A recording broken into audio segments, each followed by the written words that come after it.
Now remember, this conflict zone has a location which three communities trace their ancestry to: the Christians, the Muslims and the Jewish groups.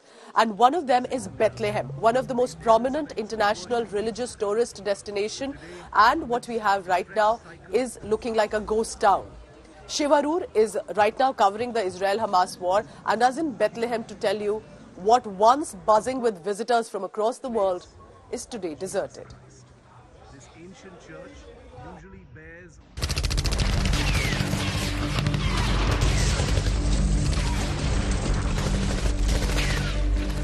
Millions of people know this, but millions of people definitely don't. Where I'm reporting from today is in the West Bank. This is Palestinian territory. The city is Bethlehem, which may be a name familiar to you. It certainly is to millions of Christians all around the world, because this city on Palestinian soil is the birthplace of Jesus Christ. This is the Church of Nativity, the birthplace of Jesus Christ.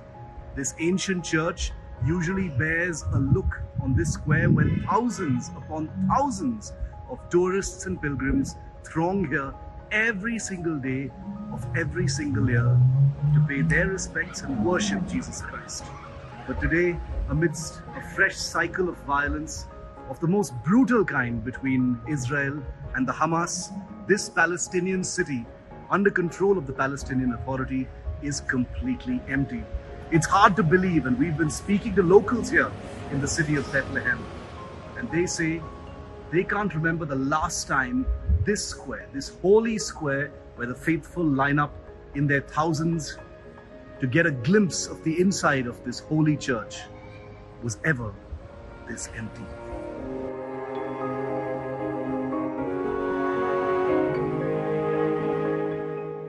In the current circumstances, the Church of Nativity also closes early because of various considerations.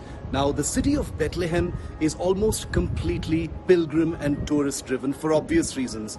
I have with me here now Jose Lipa. He's an Indian who has relocated to Israel. He lives part-time here in Bethlehem. Jose, you've spent many years bringing pilgrims to Bethlehem. It's completely empty today. Because now tourists is not coming to Bethlehem because of the current issues, what's happening in Gaza. That's the reason.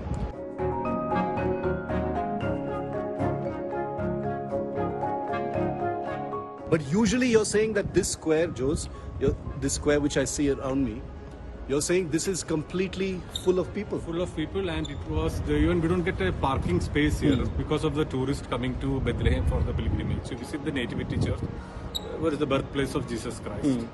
How difficult is it to come here? Do all tourists who come to Israel, do they always visit Bethlehem? Because it's a very famous place. Everyone knows it as the... all the tourists who come to Israel, they visit the Nativity Church in Bethlehem. And always it's full. Until 7, maybe we have to wait for 1 hour, 2 hours, sometimes 3 hours. Then only we'll be able to visit the grotto where Jesus... And now joining me in this telecast from this location is India Today's Shiv Arur, who's currently covering the Israel-Hamas war. Shiv, it's a very important and interesting angle that you've brought forth of how these international tourist destinations are currently completely deserted. Such a prominent location for the community. But here on, when you stand on the ground, what does the war look like? What does the escalation look like on the ground? Well, this is entirely Palestinian territory. The city of Bethlehem, is an ancient city. This is the Church of Nativity, where Jesus Christ was born. So this is the holiest of sites as far as Christians are concerned. We're told that thousands upon thousands of people throng here every single day. At this time of year, which is just ahead of the Christmas season especially, people come from all over the world, to go into the Church of Nativity. But as you can see, it's completely empty right now. And all of the people we've been speaking to here, Palestinians, locals and others, a stray number of visitors, they all say that, this is extremely sad, but the safety of people usually trumps, devotion and religiosity. And that's the reason why at this time people have decided to go. Just a few days before October the 7th, this entire square was completely full of people. I'm told there wasn't even room to move here on a usual day, and especially before the Christmas season. But now, with attacks happening in the West Bank, not very far from Bethlehem, in the Jenin camp, which is a couple of hours north in the West Bank, people have decided not to take the risk. So thousands of tourists have, advanced their exit from the West Bank and indeed from Israel. So that really is the impact of war, and I think it is reflected in different parts of the West Bank and Israel. In fact, Shiv, where you are right now, the West Bank, it's not just about Bethlehem, it's also for the Jewish community, for the Muslim community, that they trace their ancestry to in so many ways. It's an important area, important location. What is the mood like on a ground like this when there is an Israel-Palestine, Israel-Hamas war that's currently on?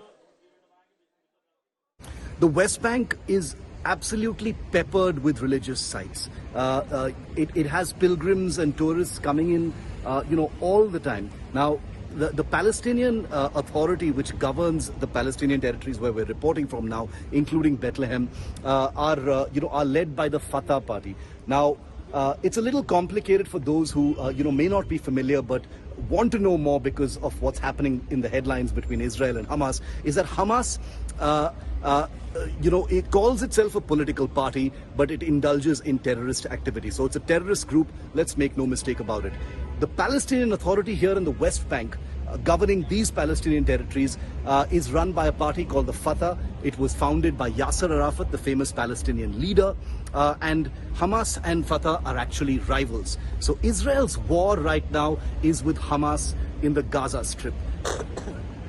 But even then, there have been airstrikes in Jenin, like we've been reporting, as well as the fact that 89 people have been killed in the West Bank in different locations so far. There have been raids, there have been firings, there was that airstrike on the Jenin refugee camp as well, and therefore a place that compared to Gaza has been largely peaceful, barring the Jenin camp, which has its own history. This time things are especially bad, and that's perhaps why, and that's why it's telling that people have simply left places like Bethlehem. Very important. Thank you so much, Shiv, for that. Stay safe and looking forward to your continuous coverage.